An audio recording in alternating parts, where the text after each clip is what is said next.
Welcome to Single Mom Survive and Thrive. Just me plus three, and we're living our best life. Hello, everybody. Hello. Hope you all had a fabulous Memorial Day weekend.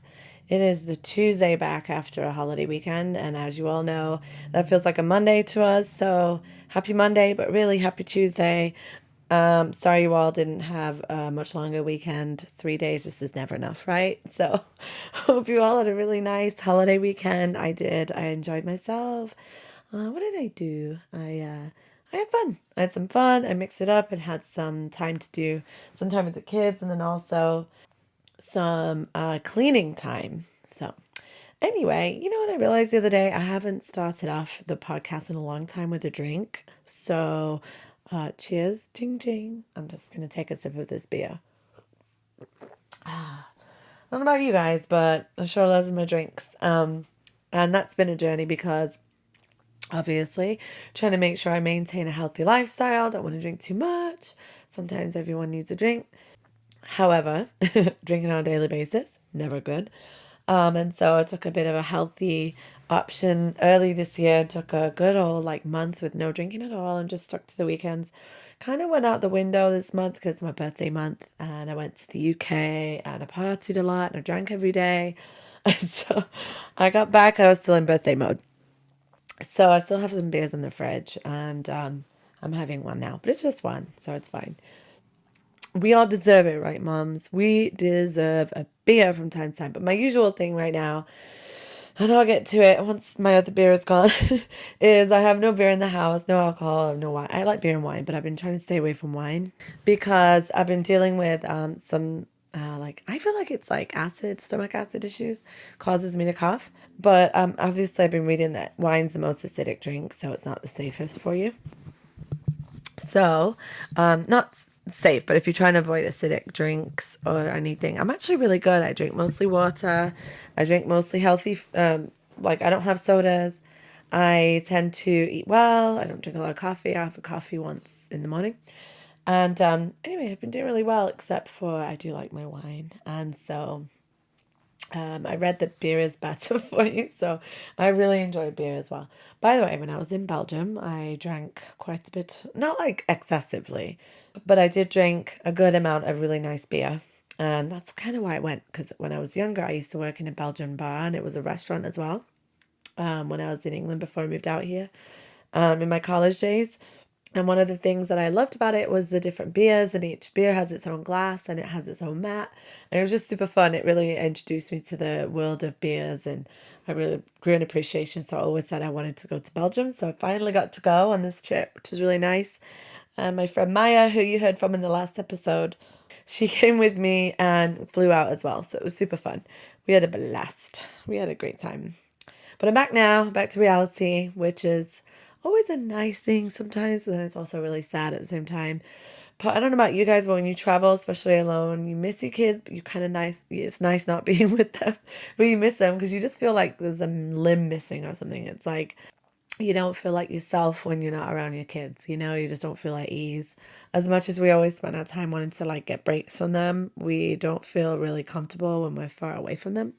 So, I mean, they were in good hands. They were with my parents, so it was all good. But still, there's always that little weird feeling of where are my kids? What am I doing? And I feel like that doesn't go away. My mom always says that doesn't go away, even in, the days where she was in her 50s or 60s and I would be going out on a night out and I wouldn't come home for a couple of days. I was staying at friends, in my 20s. And she would say she would still feel weird until I was home. So I think that's something that doesn't end from what I hear. And I'm not that old yet, but getting there. Another year's gone by already. Anyway, I'm not going to go on to that topic. I'm going to keep this episode kind of light and it's just me today. So I wanted to talk about the topic of hobbies. And so that's why I decided to call this one Hobbies or Hellraisers. And this is all about my thoughts around developing hobbies as a single parent or a single person or just a person, but definitely a mom who needs to heal from something painful. My opinion is, I'm not a professional, but my opinion is it's really important to have some hobbies. Now, let's take it back, right? Early stages, fresh out of a divorce, coming out of a situation where your hobby was your husband, right? Or your boyfriend or your whatever. And your kids are your hobbies, you know? I'm sorry, but when you're a housewife, not housewife, when you're a wife or just a full blown like spouse and kids, that is it. That's your life, your husband and your kids. And then a lot of you might agree on this now that you're entering into this journey is like when you separate from that, it's really scary and really terrifying and horrible and everything at first. But then you realize, wait a minute, I've got this like free time to like not think about my husband and what he's doing, what time he's coming home, what should we have for dinner, where should we go this weekend, you know? And there's something beautifully freeing about that. And so, but one thing that it does is it frees up a little bit of your time for hobbies, right? Now, a lot of you out there will have the nice, perfect situation where you hand over your kids every other week. So that's cool. It gives you every other week to either do nothing. Maybe your hobby is just reading or watching TV. Maybe it's drinking a glass of wine and just chilling and cleaning your house, right? Like that. Believe me, you need to start finding new hobbies if that's your only hobby, like scrapbooking or something. But some of us didn't have that situation. And a few of you reached out, and I love that you have. So thank you so much. And I apologize if you don't get a message from me right away, because sometimes I forget to have my notifications on my social media accounts.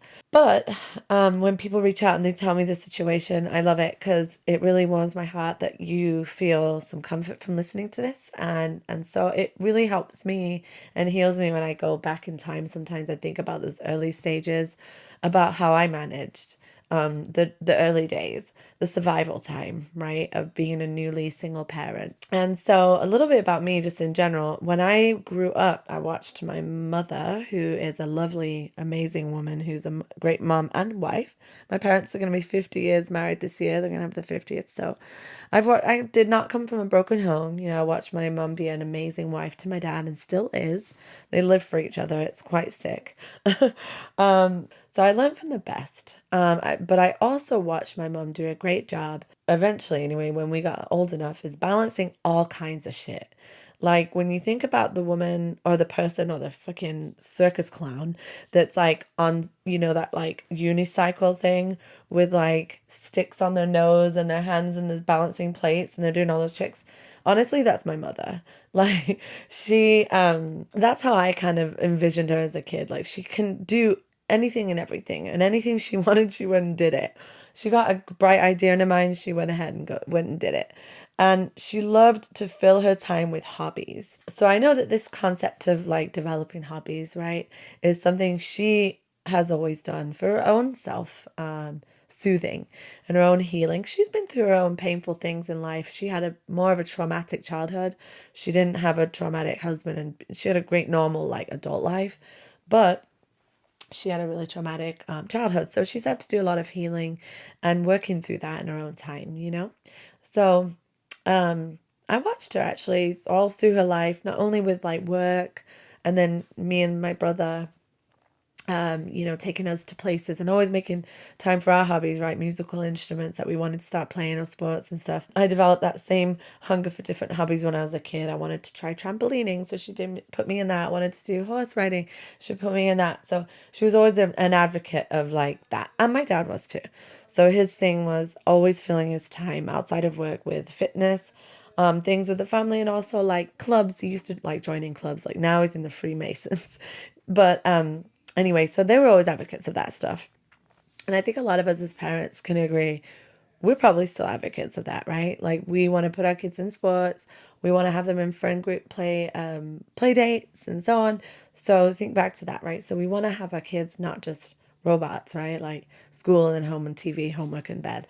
So that being said, I think it's super important that we as moms, this is just my opinion again, it's really important that even when you're not single, but you're just a mom, that you make time for yourself. And I know it's a super cliche comment, but it's super true. It really is.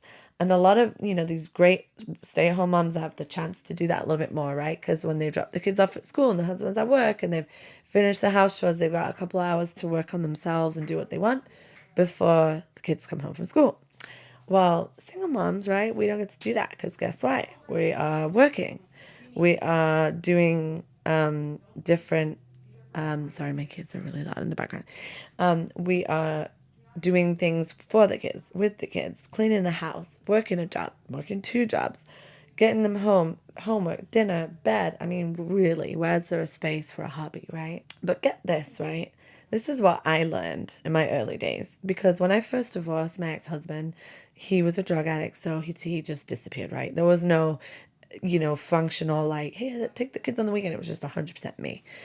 So that being said, it was just me and me plus three, all the time at home. As soon as I got home, I was working all day. And often when I got home, I didn't have a chance I still had to work even sometimes. I had some more projects I needed to finish.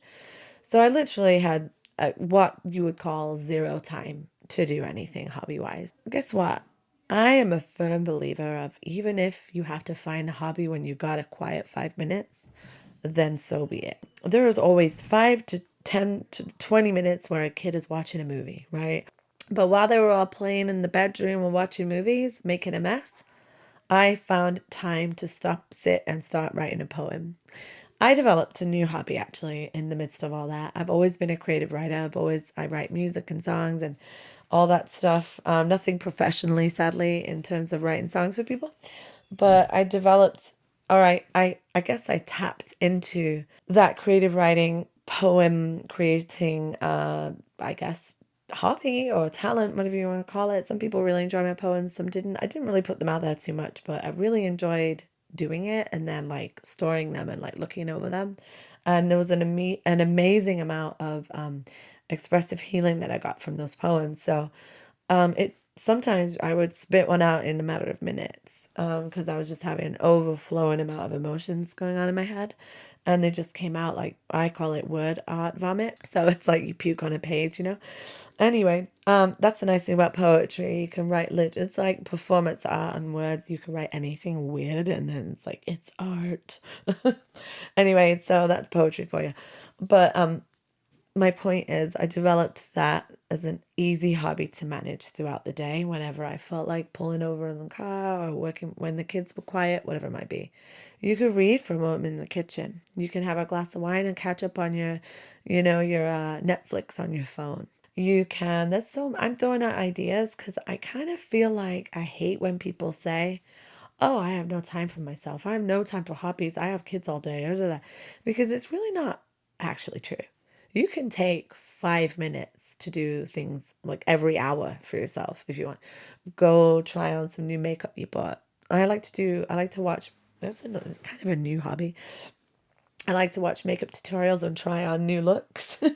By all means, I am not filming them and posting them by any means, but that's one of those quick and easy things you could do while the kids are roaming around the house.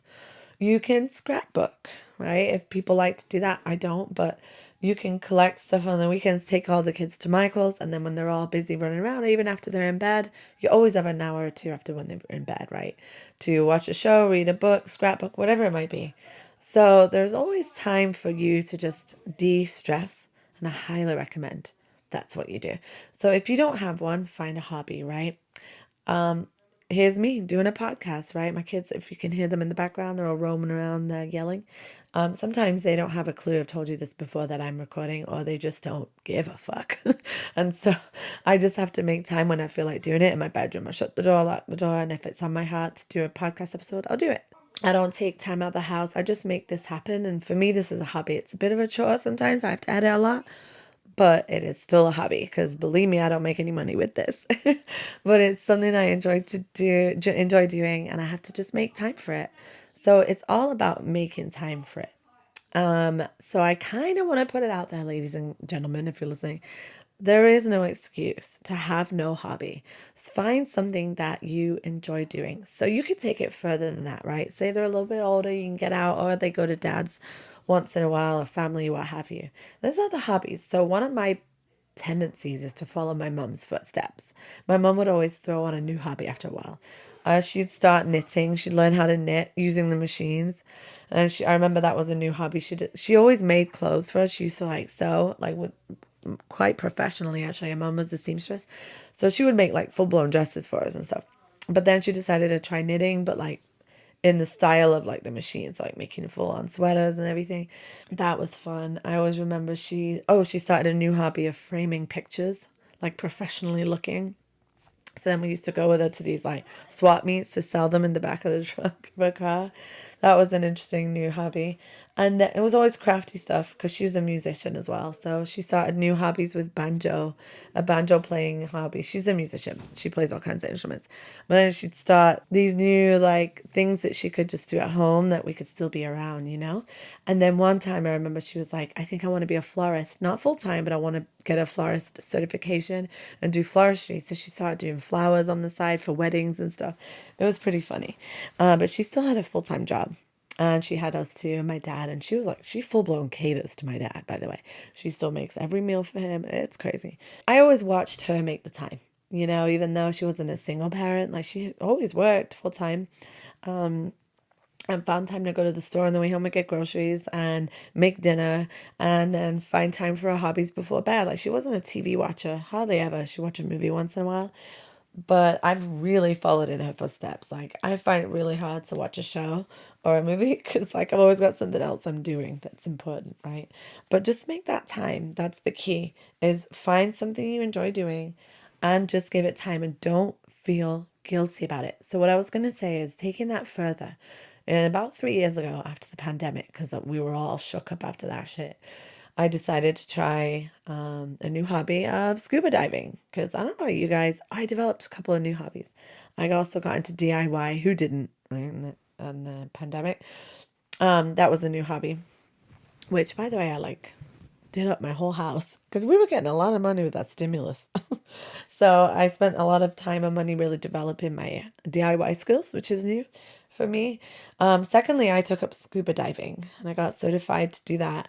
And that became a new hobby. And, you know, spent a lot of money doing it and some time, but it was a really cool experience. I haven't been in a while, kind of fell off from that. Sort of a not long lasting. Did it for like a year, got some great dives in, but still like, I was sort of debating towards the end, is it really something I love? I like it. There is, I do. But yeah. So now my new hobby is it's still poetry whenever I've kind of come to it. I haven't written a poem in a while. It's songwriting, it's doing music, it's creating music with friends, it's my podcast, it's I started my karaoke business. I'm trying to make money with my hobbies too sometimes. And just like cleaning, you know, doing more DIY projects around the house, running, going to the gym. For a long time, it was Zumba. That was my biggest hobby. And I used to go 3 times a week. When the kids are old enough, you can leave them, you know, for an hour and find a new hobby. So my point is, it's been really incremental. I'm sorry, that's the wrong word. Instrumental to my healing and who I am today. Like what brings me joy outside of a male like person. Like Michael and I, like the guy I'm dating, I really, really like him a lot. And we have some cool hobbies together. But he isn't my main hobby. In fact, I'm not going to lie, sometimes we struggle to always enjoy each other's company. We kind of get on each other's nerves. I don't know if that's just because he's not the right fit for me, like permanently, or if we just like sometimes are on different pages. We do have some hobbies together, but to me, they're not like, oh, let's go. We go for walks and we do enjoy like new little restaurants and we enjoy having some drinks and laughs together. But I refuse to make him my hobby. You know, he is part of my hobby life, right? I see him once a week or twice a week. But that's sort of like it. I still want to give as much time to the gym. Actually, I've been going to the gym with my son, Dom, lately, and he really enjoys it. So that's my new hobby as well, going to the gym with my son, and that's healthy. So anyway, my point now that I'm going to move on to is what if it's a hellraiser? Now, this brings me to my point of this podcast. It's super important to have a hobby in your life to really help you get through things, but it is another to be imbalanced with that and go too far on the other side. And I struggle with that. I do. Last year was one of those years, maybe the year before that as well, that you would kind of say that I just like was really embracing my newfound freedom. When I say freedom, the kids are old enough for me to go and leave them for a few hours. Like my daughter is like 15, 16, you know. So still no help from the dad or anything, but enough that I can go really spread my wings in my personal life. So last year I got connected with a music group. Like a good friend of mine, he's a DJ and he puts on musical events. I wouldn't say raves, but sort of like parties, festivals and small events. And I got really involved with his group and his company and volunteered a lot of my time last year to helping him with his streaming nights. And they opened up a warehouse, so I would just go out down there as much as possible because I really enjoyed being around them. They were really fun. The music was just fun for me. I love electronic music. And it became a hobby, actually, probably like 2 or 3 times a week. I'd be gone over there doing all kinds of fun things, staying out kind of late. And my kids came to me and they said, Mom, we never see you. Like, you're never home. It feels like you're never home. My initial reaction to that was defensiveness, actually. I got frustrated with them. I was like, you got to be kidding me, Like, there's so much that I do for you to make sure you guys have a good life, good home, good. And I can't have my fun time, my going out time. And it really pissed me off at the time because I just kept thinking, why in the hell can't I just have some me time finally? But then my friends kept advising me, like, yeah, you do get to have me time, but you still have to have a good balance and you have to listen to them and you have to hear them and you have to help make them feel safe. With the balance, you can't let them dictate your life, obviously, but it's also up to you to like help them feel comfortable about just their life in general. And so I thought about that and I tried to compromise with them. So I made sure I put like a calendar up about like the nights that I would have certain nights, on Tuesday, uh, every Thursday was the stream night, things like that. It turns out that like I've pulled away from that group, so I really don't go out as much, and I feel better for that. I kind of the guilt weighed on me a little bit, but it became from a hobby to more of a hellraiser in my life. Not only that, but just straight, frank reality. Those guys were partiers. They'd stay up late, sometimes dabbling in things I didn't like to be around, drinking. They weren't a good influence on my life. Some of them were great, and there were a lot of them around my age, don't get me wrong. So a lot of them had kids, but most of them were just like not. And so they didn't have the kind of responsibilities I did. And it really, it made me think back to like that unequal yoke situation. Like, why am I putting a lot of time around friends that don't get me in that way? They don't understand that kind of responsibility that I have. And I need to put my kids first always, especially when they're in the home and I'm still raising them. So I had to evaluate that hobby and realize it become more of a hellraiser to me. It became more of an issue with against what I was trying to do with my kids. So eventually I pulled away from that whole thing and I communicate with them if I'm gonna go out anywhere or anything like that. But it's pretty rare that I do any of those late night regular nights out. They just feel comfortable when I'm home. They're okay with me going out. But it just is what it is. They're my kids and they just raised their concern. And just like, not so long ago when Michael was coming over a lot, they raised their concern about that too. Let me just clarify. My teenage daughters, okay, did that. My son couldn't care less. But, they were like, he's coming around too much. Okay, fair enough. I hear you. He still comes around, but just like maybe once a week. Or I'll go to his house. So in a sense, my boyfriend is my hobby, one of my hobbies. So I have to balance that too. I can't have that be a hellraiser. Nothing can be imbalanced, right? Like everything, it's so hard. Like, let's talk about alcohol. That's one of my hobbies, is having a glass of wine at night or a glass of beer, right? Cheers to that. Um, you know, it's, I mean, we kind of all know there's a sensitivity behind that one because so many people get addicted, right, to alcohol or drugs or anything. But you can get addicted to anything, and become imbalanced, right? Like it can start becoming more of a priority to you than the things that you should be focusing on. So it's sort of like while I wanted to put that topic out, like it's so important to get hobbies in your life.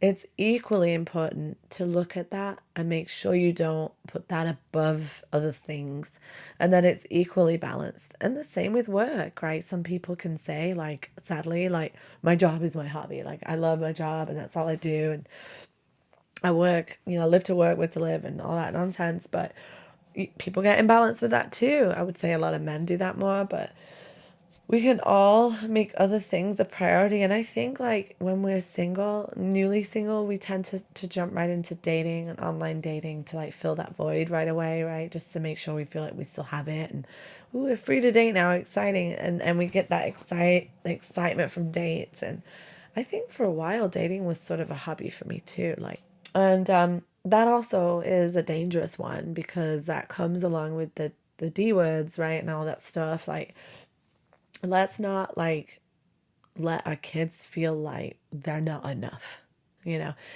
And it's sad because even though they're always enough in a lot of ways, they'll never understand us as moms, and they'll never understand that, like, that void that we do walk through after we've separated from a significant other, that takes a long time to heal. That's not like the kids aren't enough, but it's just like that's a different piece of us that we've now lost and we have to rebuild. And it so a lot of parents do just pour themselves into the kids, and they do become the hobbies, and that's good. But at the same time, like, we're still adults. We have adult desires to like have fun and do things and have hobbies and have boyfriends or whatever, and a kid will never understand that, especially our own children. They'll never see that through their eyes as just a kid's eyes of just want my mom and dad to love me, and I never want them to split up, but if they do split up, I still want them to love me and never move on with anyone else. Like, that's just the kid's eyes. They're going to feel always kind of sad and lost that it didn't work out the way that they felt that it was supposed to. And, hey, we feel that too. But there becomes a point where, and it's different time for everybody, but that really does turn a corner. And no longer does that void feel so like big. There's just always a reminder from time to time that, hey, the old life is gone, and it's a grief that pops in here and there, right? But it's cool that when you start to become in that healthy mindset, that when you feel that like sadness, you pick up your pen and write a poem, or you pick up your book and read a chapter to take your mind off it, or you call a friend and have a good catch up, or you jump on the computer and do a podcast, whatever it might be that you get to like utilize to like cope and fill your time and have some enjoyment. You get to do that now and like try to move through that and put the past behind you and build a new normal and a new future, because that's where the thriving comes in. There's been so many hobbies, I feel like, for me, that they've borderlined. A lot of it for me is I've always been the fun girl. I love to party, I love to club, I love to dance, I love to drink, I love to, I've always been that girl. I always was in the DJ scene. I wanted to be a DJ when I was younger. I have DJ friends. I love the music, which, I never took that up as a full blown lifestyle, but it can be a little tricky, that one, because people that party, you meet a lot of people that don't know how to stop partying, and it can be very dangerous. So it's just a life I like to dabble with here and there, but it's something that I've always enjoyed. And so for me, it was like, I had to be really careful in the early years of my delicacy, right? I would say delicacy, my delicate years, when I wasn't really sure how to handle everything and how to cope. So I, turned to friends, and I turned to going out, and I turned to having fun and drinking and just doing the things that I'd sort of like turned my back from when I was married. And again, I started thinking, wait a second, like I'm sacrificing this, I'm sacrificing that, for the fun, just to feel what, like happy again? Like, is that going to really help? Nope. So it's really a topic that we should all sit and ponder on, right? Like, maybe we should sit, look at our stuff, look at our life, evaluate what you turn to for enjoyment and like coping, and evaluate A, if it's good for you, and B, if you're doing too much of it or too little of it. Is it a good hobby or a hell raising hobby? Is it going to be compromising your kids in some way? Is it going to be compromising your go forward plan of healing? Is it going, or is it helping you? Is it hurting or helping you, right? That's the question. We always have to ask ourselves that. Is this new friendship hurting or helping me? Is this new guy hurting or helping me? Is this new job going to hurt or help me? Is this new life? Is this new house? It's always something we have to consistently be asking ourselves. and be honest with ourselves if it is hurting us. I think that's the other thing too. We get in this denial, like, no, I deserve this. Like, I have been put through the ringer, you know? If there's anyone that deserves this all-nighter or whatever, it's me, you know? I don't know, whatever it is that you justify that, you know, this, the hobby that you're going to enter into, or the activities that you might do. If it's, you know, if it's not good for you, or it's hurting you just in general in the long run, or it's just not a healthy habit for you or a healthy hobby for you, just have the courage to be honest with yourself and say, you know what, this is not good. I'm not doing this anymore. I'm going to stop hanging out with those people. Or, I'm not going to do that anymore. You know, instruments, music, always a good one. If you don't know how to play an instrument, learn to play one. If you don't know how to do something, look it up on YouTube. Like a couple of years ago, my DIY hobbies just went off the chain. My YouTube account was like, it was really cool though. I actually look back and I'm like, wow, that was actually a fun like experiment for myself. Just I refloored my whole house, painted it, did all kinds of stuff by myself. Very little help. So it was really telling that you know, I could develop these hobbies and get the outcome for my house that I want without a fucking husband doing, or because we're always gonna be waiting on them anyway. I'll get to it. You know, they've always got some excuse they're not doing it right. But it's like we get to do what we fucking want to do now. We don't have to answer to that. We don't have to wait. We can look it up on YouTube and figure it out. You want to do a floristry course, do that. If you want to knit like my mom, do that. If you want to do DIY, do that. If you want to learn an instrument, it's very healing. My friend's doing a course on how to do meditation right now. That's her thing, and yoga. Anyway, so I want to know, like, what's your guys' hobbies? What have you guys gotten into since you've been single parents? Anything interesting? Anything new? Like scuba diving for me was something I never thought I would do. But that one was pretty cool. Everyone was like, what? You do scuba diving? I used to box for years too. So I've been like a boxer, like a Zumba that I got certified to teach, and the scuba diver, like so many random things. But there's other things I know people do that I'm just like, what is that? What do you mean you do that? So there's a lot of interesting, cool hobbies out there. I'd love to start learning about new ones and maybe even looking into new hobbies. Oh, and another one is for a while I was always trying out micheladas everywhere. I don't know, those that aren't from Southern California. A michelada is a beer, like a Mexican beer, lager, what have you, like Corona or something, mixed with like clamato, like it's kind of like a Bloody Mary but with beer. And they lace it up so good.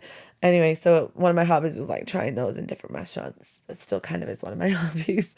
Wine tasting is a hobby. Man, there's so many interests that we all have, but don't be afraid to try them out, you know, and do them with your kids if you have to. That's another thing. You can always, some parents I know, parent friends take their kids with them to these, you know, hiking or whatever it might be. So the moral of this more brief episode is hobbies are so important. If you don't have one, go find one. You got to find ways to have some joy and some coping. But on the same token, don't let it hurt you. Don't be a hellraiser. Make sure you're not doing too much of it. Make sure it's not bad and unhealthy for you. And just, if so, just like evaluate it, move on to something new. So yeah, reach out to me, guys. I'm curious to know what you guys are getting into, what things that have helped you. Message me if you'd like on Facebook at Single Moms Survive and Thrive, and at IG at Single Moms Survive and Thrive. And my name is Jeanette again, for those that forgot. So just message me and let me know what's going on with you, what your story is if you'd like. Just say hello, and any ideas for episodes, I'm always all ears. And let me know your hobbies. I'm really curious to know. So I will let you go for the evening. I'm about to finish this beer and hop on my other computer to finish my second job tasks for the night. So yeah. All right. Have a wonderful week, everybody. Okay, bye.